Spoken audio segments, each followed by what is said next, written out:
sont affaiblis. Il donne encore un espoir nouveau, un élan nouveau à tous ceux qui ont arrêté de croire encore à l'avenir glorieux. Il rassemble les cœurs, il fait tout ce qu'il faut pour que notre joie soit parfaite. Voilà pourquoi il a dit, demandez afin que votre joie soit parfaite. C'est encore possible, même pour ce pays, de voir toutes choses relevées, car il est rebâti sur l'ancienne ruine. Tout est possible. C'est encore possible.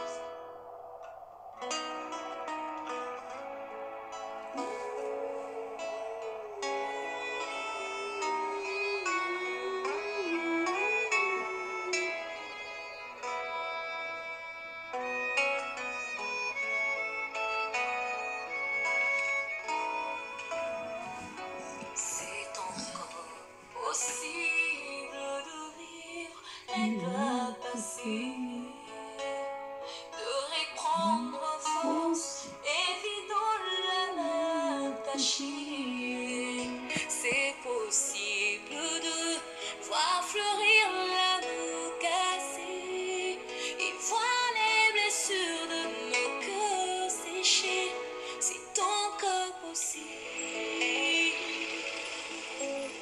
C'est possible de retrouver la joie brisée, d'oublier la honte, les souffrances des droits laissés, vivre le plaisir d'un bonheur tant recherché et jouir des merveilles longtemps rêvées. C'est encore possible. C'est encore possible de tout refaire et de voir venir des beaux jours pleins de gloire, d'écrire une nouvelle page en couleur d'espoir.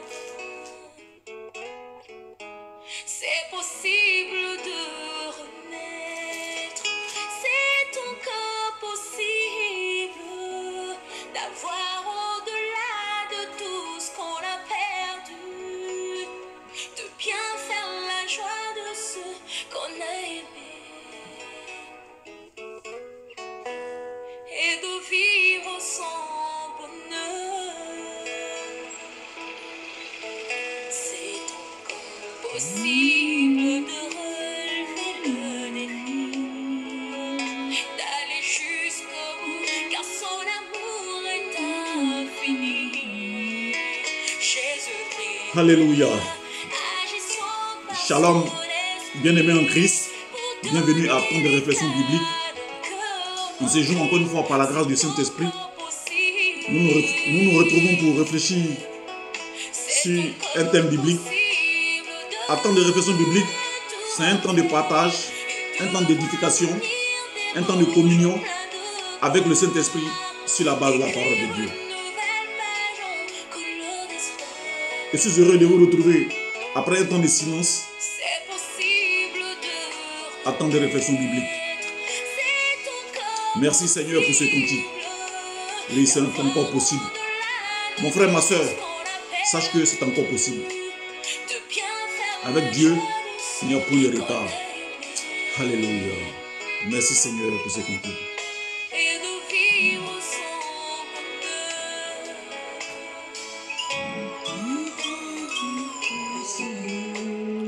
Oui, c'est encore possible de reconstruire ce beau pays. Merci Seigneur. Alléluia. C'est encore possible. La grâce est La disponible. grâce est disposée. La grâce est disponible. Même quand c'est pénible, rien n'est impossible. À notre Seigneur, Dieu créateur du ciel et de la terre, le Dieu de Moïse, le Dieu de Jésus-Christ, le Dieu de Jephthé, le Dieu d'Élie, le Dieu de Jean-Baptiste, le Dieu de Zacharie. Alléluia. Rien n'est impossible, mon frère, ma soeur. À notre Dieu, créateur du ciel et de la terre. Ce Dieu faisait d'opportunités. Rien n'est impossible à lui. Alléluia. Il y a de l'espoir. Alléluia. Que toute la gloire revienne à notre Seigneur Jésus-Christ. Alléluia. Au nom de Jésus-Christ, merci Seigneur pour ce temps que tu permets encore une fois. Alléluia. Merci Seigneur. Oui, bien aimé, comme je disais tantôt à l'entrée, à l'entame de ce temps d'exhortation, je dirais tantôt que en ce jour, nous nous retrouvons pour temps de réflexion biblique. C'est un temps de partage, un temps d'exhortation, un temps d'édification de la parole de Dieu. En ce jour, nous allons réfléchir sur une thématique. Notre thématique de ce jour, c'est-à-dire notre thème de ce jour, c'est une question, c'est une préoccupation. Alléluia. Le thème de ce jour s'intitule ainsi. Est-ce que le chrétien doit courir après le bien matériel? Je me répète. Est-ce que le chrétien doit courir après le bien matériel? Alléluia.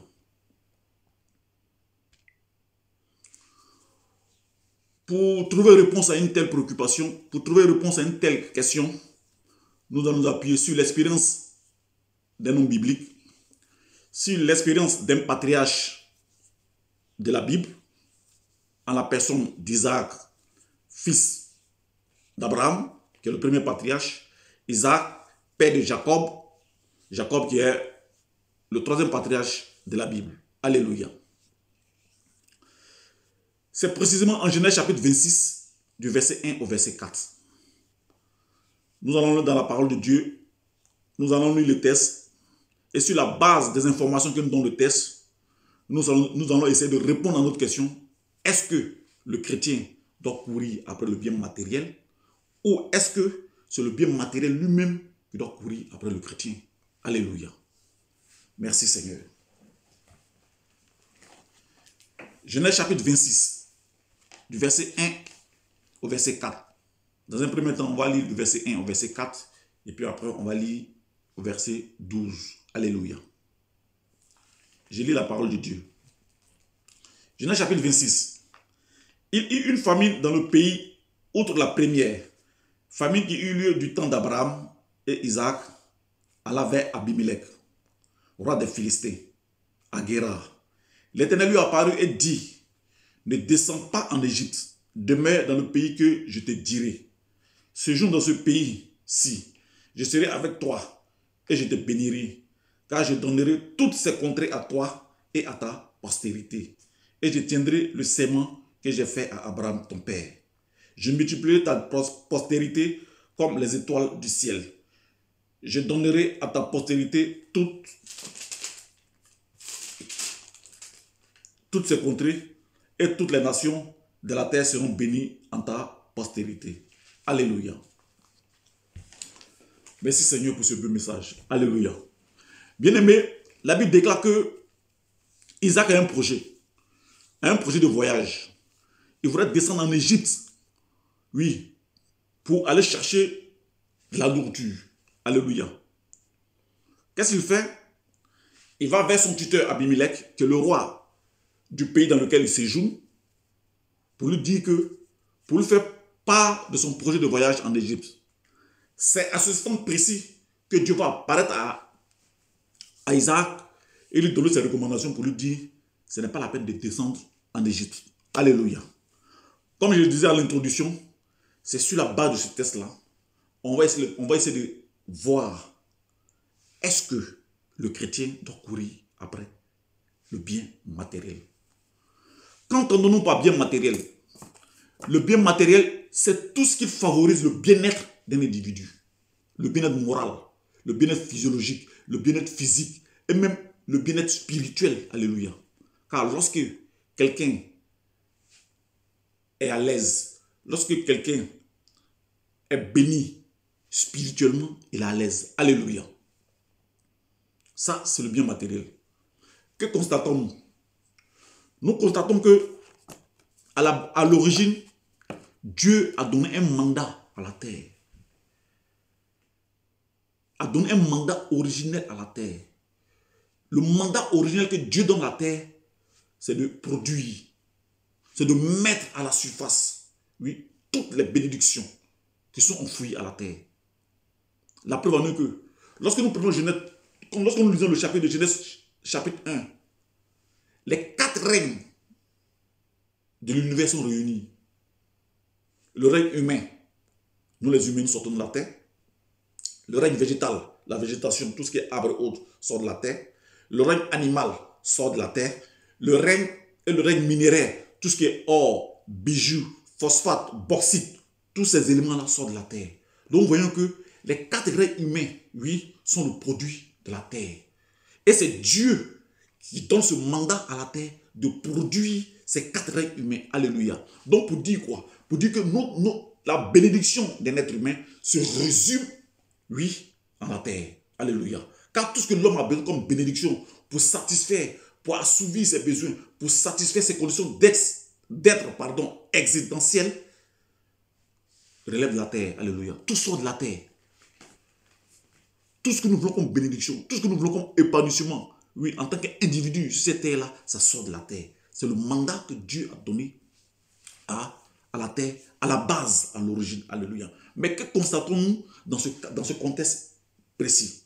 Pourquoi Isaac veut effectuer un voyage en Égypte? Oui, Isaac veut effectuer un voyage en Égypte parce que là où il est présentement, il y a problème. L'information que nous recevons, elle n'est pas bonne. Il y a un mot qui n'est pas bon. Il y a un mot qui nous donne une information que là où se trouve présentement Isaac n'est pas à l'aise.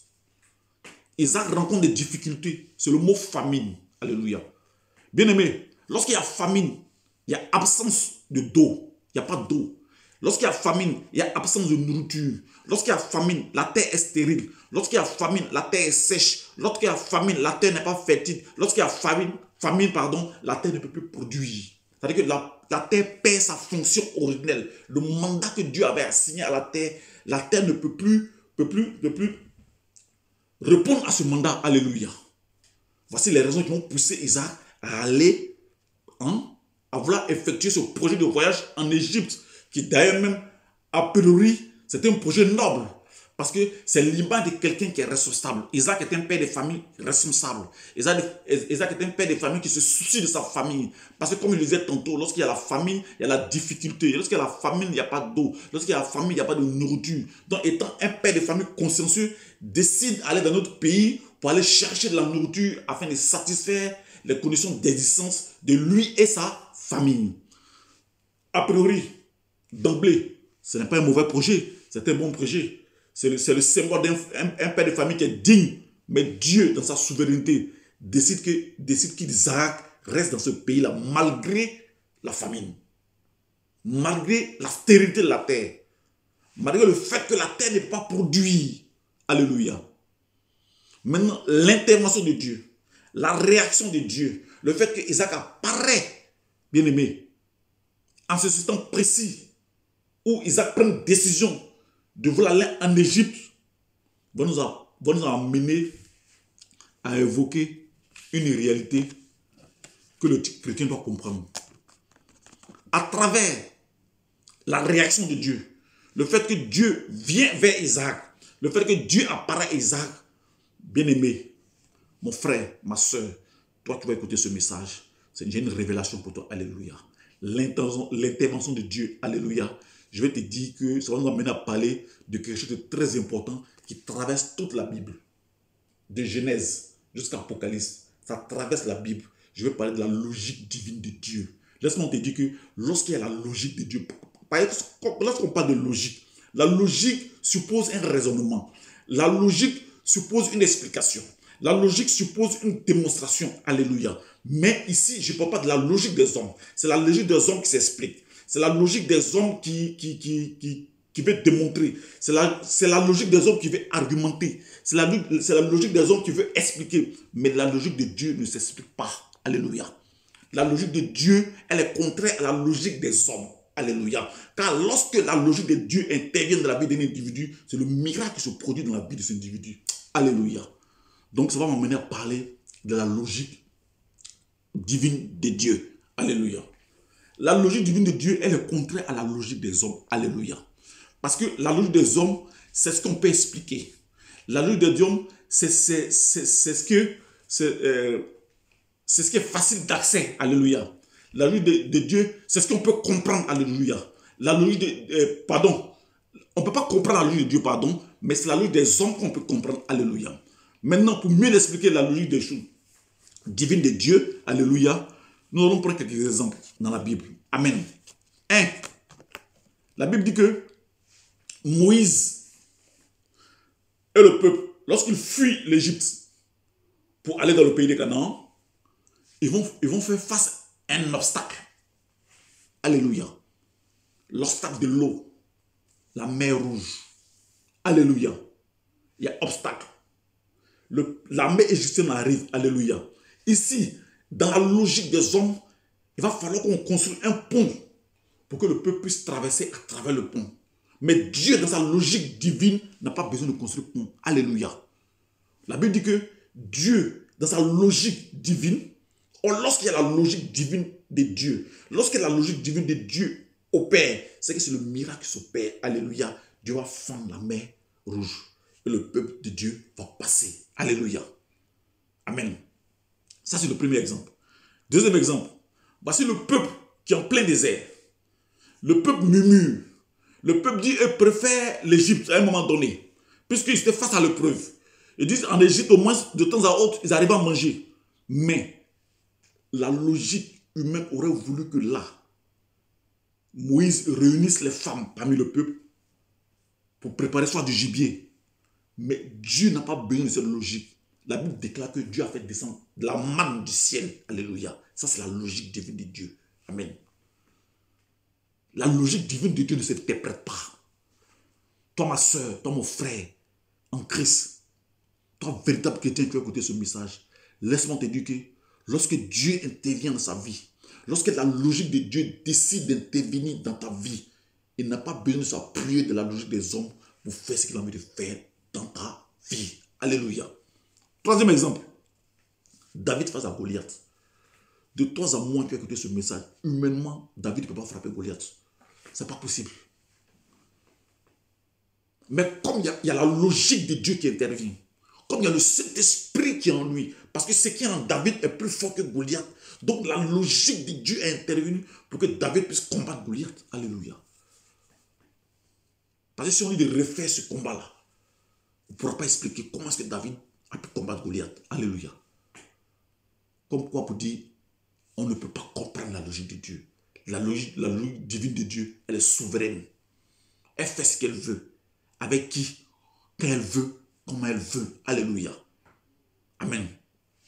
Il y a plein d'exemples dans la Bible en ce qui concerne la logique divine de Dieu. Alléluia. Je vais donner un dernier exemple. Jésus-Christ qui marche sur les eaux. Ça n'obéit à aucune logique humaine. Mon frère, si tu es garçon, tu peux pas marcher sur le lac Tanganyika. Tu ne peux pas. Si tu tentes de marcher, tu vas couler. Chez nous, ici, il y a un fleuve qu'on appelle la Garonne. Tu es chrétien, comment tu vas marcher la Garonne? Tu veux marcher la Garonne, tu vas mourir. Toi qui es à Abidjan, tu vas écouter ce message. Tu es femme chrétienne, tu es homme chrétien. Tu ne peux pas t'hasarder à aller marcher sur la lagune de Briey. Tu tentes, tu vas mourir. Parce que Dieu t'a pas envoyé. Mais Jésus qui lui marche sur les eaux. Ça n'obéit à aucune logique humaine. Alléluia. C'est Dieu qui a décidé ainsi. Parce que lui, c'est le créateur. Ces eaux qu'il a créées, il maîtrise les eaux qu'il a créées. Donc tu peux marcher dessus. Alléluia. L'eau du Mississippi aux États-Unis, tu ne peux pas marcher dessus. Tu te lèves dans la chair, tu vas marcher, tu vas mourir. Le lac Tchad. Toi qui es chrétien du Tchad, tu écoutes ce message.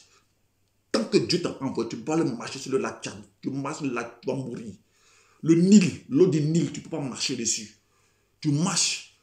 Si tu te lèves dans une logique humaine, pas. Pour dire que toi, tu vas marcher sur les eaux du Nil, tu vas couler, tu vas mourir. Alléluia. Mais la Bible dit, Jésus-Christ, il a marché sur le lac de Génézareth, la mer Kinneret, le lac de Galilée. Alléluia. Le lac Tibériade, c'est le même nom. Vous entendez la mer Kinneret, la mer de Galilée, le lac Tibériade, c'est le même lieu. Alléluia. Donc voici, c'était des exemples que j'ai pris pour expliquer la logique souveraine de Dieu. Donc, c'est cette logique-là, Dieu, sur laquelle Dieu va s'appuyer pour apparaître à Isaac. Alléluia.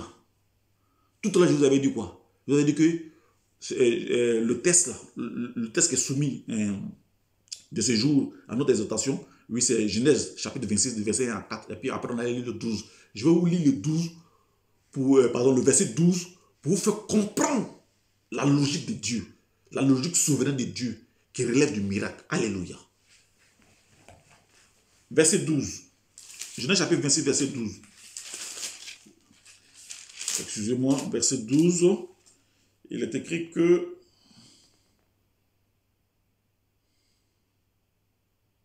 verset 12, excusez-moi. Isaac sema dans ce pays et il recueillit cette année le centuple car l'Éternel le bénit. Alléluia. Amen. On dit, Isaac a obéi à la voix de Dieu. Isaac a obéi à la volonté de Dieu. Isaac a accepté de ne plus partir en Égypte, mais il a accepté d'écouter Dieu. Et dans le pays où il y a la famine, dans le pays où il n'y a pas l'eau, dans le pays où il n'y a pas la nourriture, dans le pays où la terre ne peut pas produire, dans le pays où il est difficile de pratiquer l'agriculture. Alléluia. Parce qu'on dit Isaac sema. D'abord, le mot sema m'amène à faire ressortir, oui, le travail qu'a fait Isaac. Isaac, il est agriculteur. La fonction d'Isaac, Isaac, il est agriculteur. Alléluia. Parce qu'à cette époque, n'oublions pas que nous sommes au Moyen-Orient. Or, dans le Moyen-Orient ancien, à cette époque-là, oui, il y a deux grandes activités qui se dégagent dans cette partie du monde. Oui, c'est l'activité agro-pastorale. Qui dit agriculture, pastoral veut dire pasteur. À l'origine, il faut retenir que le mot pasteur, à l'origine, c'est un berger qui prend soin des brebis. De la façon dont le berger David prenait soin des brebis, c'est comme ça, oui, le pasteur humain, ça veut dire que l'homme de Dieu, pasteur humain, doit prendre soin des fidèles. Alléluia. Donc à l'époque, à cette époque d'Isaac, alléluia, c'était l'activité agro-pastorale. Agro-pastoral, c'est-à-dire que l'agriculture et l'élevage. C'était les deux grandes activités du moment. Mais lui, Isaac, il était agriculteur. Puisqu'il y a un mot qui me permet de dire que Isaac était agriculteur, puisqu'on dit il sema dans ce pays. Et si le pays ici, il sema la terre. Parce que quand on sème, on apporte de la semence à la terre. On met de la semence dans la terre. C'est-à-dire que malgré une terre qui est sèche, une terre qui est stérile, la Bible dit que Isaac a écouté à la voix de Dieu. Isaac n'a pas regardé à la circonstance actuelle qui dit que non, que si je mets un grain de blé dans la terre va pas produire. Isaac n'a pas regardé à la circonstance, mais Isaac a écouté à la volonté, à la logique divine, a écouté la logique divine de Dieu. On dit qu'il a sémé et il a récolté au centuple. Alléluia. Ça s'appelle la logique divine et souveraine de Dieu qui relève du miracle. Parce que humainement, on ne peut pas s'aimer sur un sol ou une terre qui est aride, une terre qui est stérile, une terre qui ne produit pas, et puis on va recevoir en retour une récolte. Ce n'est pas possible humainement. Parce qu'ici, dans cette logique souveraine et divine de Dieu, ici, pour qu'une plante puisse germer, on va tenir compte de ces considérations scientifiques. Il faut de l'eau, de la lumière, de la photosynthèse pour que le blé puisse sortir de terre. Non, Dieu n'aime pas. Ça, c'est la logique des hommes. Ça, c'est ce que la science nous dit. C'est ce qu'on a appris à l'école des choses, cours de sciences naturelles. Pour qu'une plante puisse germer, il faut de l'eau. Pour qu'une plante puisse germer, il faut de la lumière.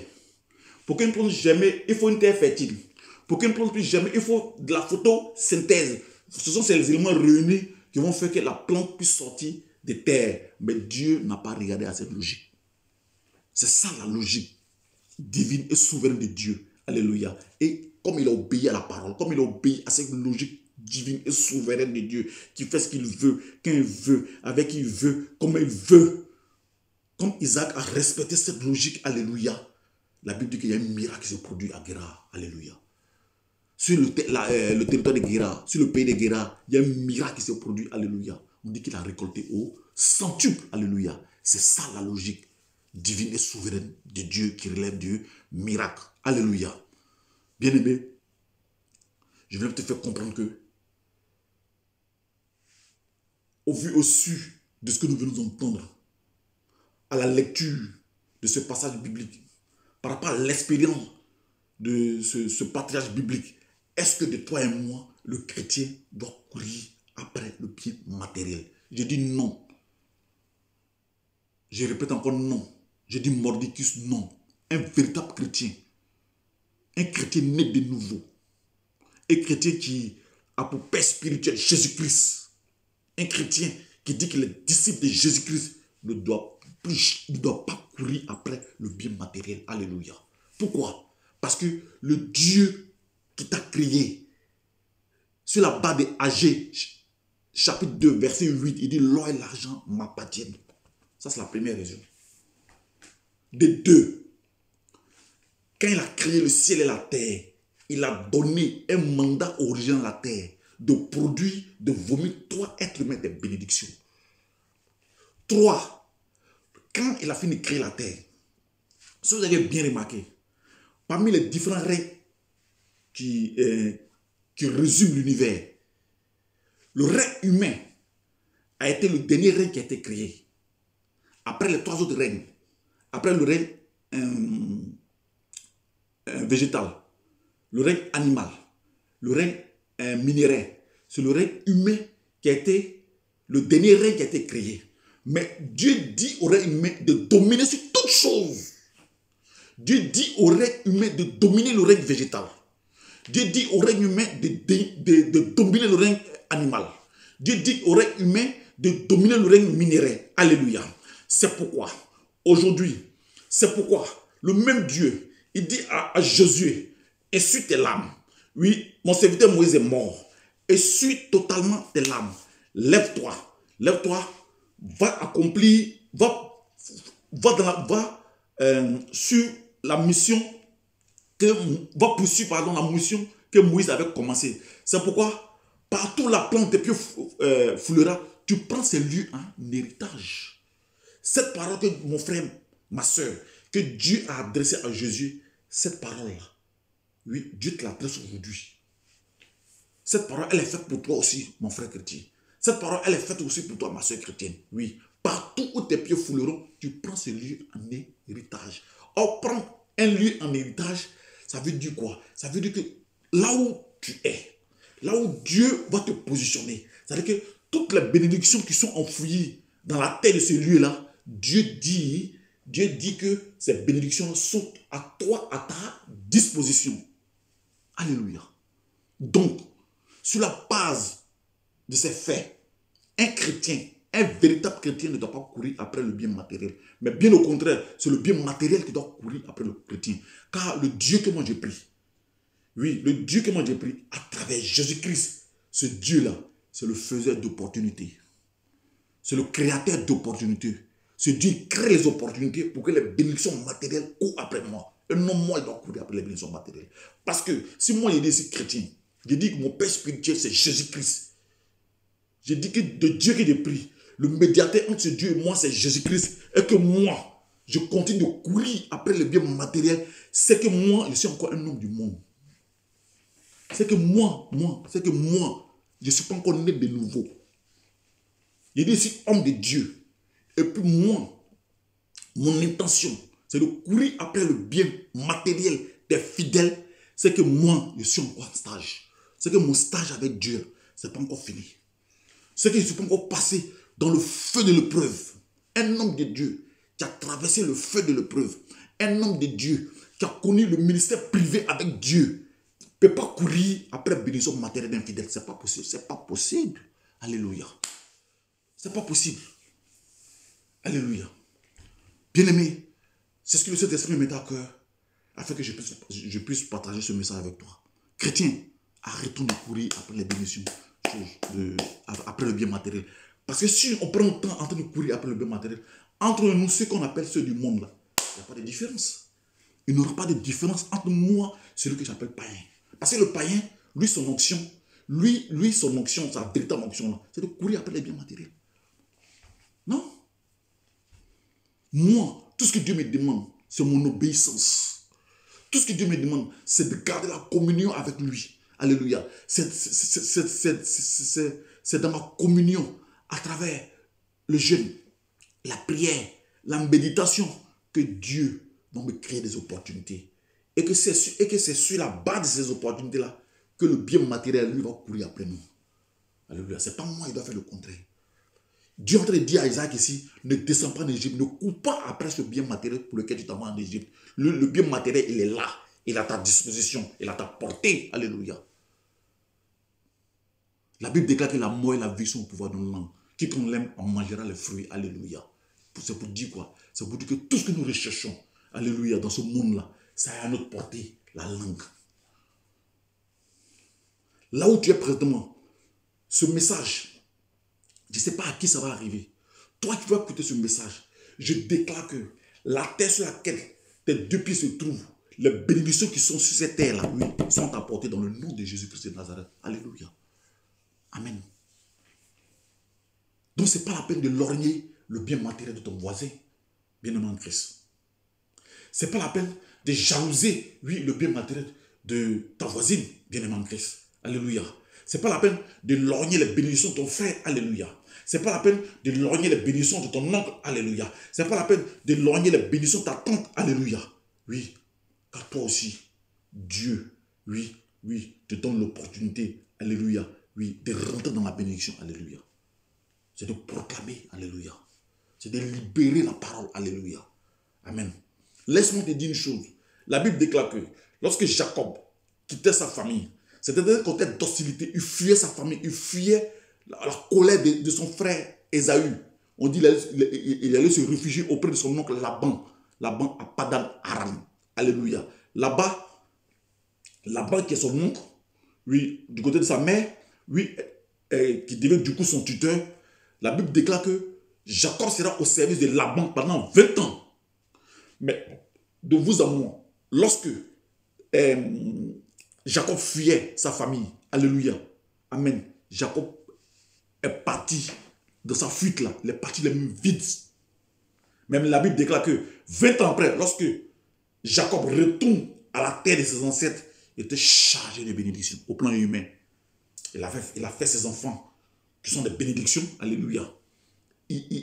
Comme je vous avais dit, il dit au Moyen-Orient, ils ont deux grandes activités, l'agro-pastoral. Mais lui, Jacob, ici, il était pasteur, il était berger. Il avait eu, c'est-à-dire que son troupeau, oui, il avait assez de troupeaux, il avait assez de bœufs, il avait assez de moutons, il avait assez de chèvres. Mais quand il quittait ses parents pour aller sur son nom de Laban, il n'avait rien. Alléluia. Mais chez Laban, pendant ces 20 ans de service-là, Dieu a créé des opportunités pour que la richesse puisse venir à Jacob. Alléluia. C'est ça un chrétien. Amen. Au départ, il a servi. Il a servi quelqu'un. Alléluia.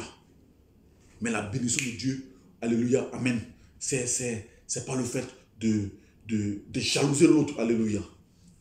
Un chrétien qui est dans le matériel va en stage. Retourne dans l'épreuve. Vous savez, bien aimé, pour finir, le problème de nous les chrétiens, on refuse l'épreuve. Parce qu'après l'épreuve, là, sort bénédiction. Mais nous, on ne veut pas épreuve, mais on veut bénédiction. Non. Allons-y à l'école de Dieu. Alléluia. Car c'est à l'école de Dieu, on fera face aux opportunités. Car c'est à l'école de Dieu, on saura que un chrétien ne court pas après le bien matériel. Alléluia. Mais bien au contraire, c'est le bien matériel qui poursuit le chrétien. Alléluia. Amen. Pour finir, dans ma démonstration que le chrétien ne doit pas courir après le bien matériel et que c'est le bien matériel même qui va courir après le chrétien. Alléluia. Et donne un dernier exemple à travers le premier patriarche biblique, à travers notre père spirituel. Alléluia. Le père des pères, Abraham. La Bible dit que la même famille qui a eu lieu du temps de son fils Isaac, là, il y a une même famille. Là. Lui, à son époque, là, Dieu a permis qu'il descende en Égypte. Alléluia. Lorsqu'il est allé en Égypte, par peur, parce que sa femme était très belle. Pharaon, dans toutes les femmes de la terre, de ces femmes de serviteurs, lui veut prendre. Donc Dieu a laissé faire. Il prend Pharaon. Qu'est-ce qu'il fait? Pour lui, c'est d'autres. Puisque Abraham a fait croire que c'est sa soeur. Il dit, bon, comme tu dis c'est ta soeur là, je la prends comme femme, et puis voici d'autres. Il a donné des moutons, des chèvres, des bœufs. En fait, le troupeau d'Abraham s'est agrandi. Alléluia. Mais la Bible dit que Pharaon sera frappé de maladie parce qu'il a pris Sarah, la femme du serviteur de Dieu, Abraham, comme épouse. Alléluia. Et maintenant, Dieu va se révéler à lui. Que celle-là, c'est la femme de mon serviteur. Et il va appeler Abraham. Mais pourquoi tu ne m'as pas dit que c'est ta femme? Et puis tu m'as dit c'est ta soeur. Bon, toi, tout ce que je t'ai donné, comme bien, comme bœuf, comme mouton, comme chèvre, sortez de chez moi. Allez, sortez de l'Égypte. Allez-y. Mais bien aimé, Dieu avait un objectif. On appelle la logique divine et souveraine de Dieu. Dieu voulait bénir son serviteur, Abraham. Alléluia. Abraham est sorti béni de l'Égypte. Amen. Non seulement il est sorti doublement béni. Il a récupéré sa femme. Et puis il a reçu des biens. Parce que quand nous partait, il avait aussi des troupeaux. Mais ces troupeaux, son troupeau n'a fait que s'agrandir. Amen. Mais est-ce que Abraham allait demander à Pharaon, j'ai besoin, comme là où je suis quitté, il y a la famine, je suis venu donner-moi à manger. Jamais. Mais c'est Dieu qui a créé cette opportunité pour que son serviteur soit béni. Alléluia. Donc le Dieu que nous prions, c'est le faiseur d'opportunités. Donc ce n'est pas la peine de courir après le bien de ce monde. Ça, c'est pour nous, c'est à notre portée. Amen. Le peuple d'Israël, lorsque finalement un pharaon décide de laisser sortir, la Bible dit qu'ils sont sortis avec de l'or, avec des biens précieux de l'Égypte. Alléluia. Mais ils ne sont pas allés devant Pharaon pour dire non qu'on a besoin de l'or, on a besoin des biens. Non. Pharaon les a tout laissé. Il dit, prenez puis sortez de mon pays. Alléluia. C'est ça. Le Dieu que nous prions, c'est le faiseur d'opportunités. Alléluia. Donc ce n'est pas la peine de lorgner les biens de ce monde. Non. Les biens que tu lorgnes là, les biens là, en temps normal, oui, elles t'appartiennent. Amen. Que Dieu nous bénisse. D'où, sur la base de ce texte biblique, Genèse chapitre 26, verset 1, verset 4, et on a lu le verset 12, nous voyons ici que le chrétien ne doit pas courir après le bien matériel. Alléluia. Le chrétien doit plutôt courir après Dieu. Le chrétien doit courir après Matthieu chapitre 6, verset 33. Recherchez premièrement le royaume des cieux et la justice de Dieu. Et le reste vous sera donné par-dessus. Que Dieu nous bénisse. Que Dieu bénisse en ce jour tous les chrétiens du monde entier. Tous ceux qui ont assisté à des cultes dans tout le monde entier. Que le Saint-Esprit fasse que vous écoutez le message et vous comprenez le message qui est véhiculé par les différents hommes de Dieu en ce dimanche-là, dans le nom de Jésus-Christ de Nazareth. Que Dieu nous fasse la grâce de nous retrouver pour une autre thématique à travers tant de réflexions bibliques. Que la gloire, l'honneur et l'élévation soient rendues à notre Seigneur Jésus-Christ. Amen. Merci Seigneur. Amen.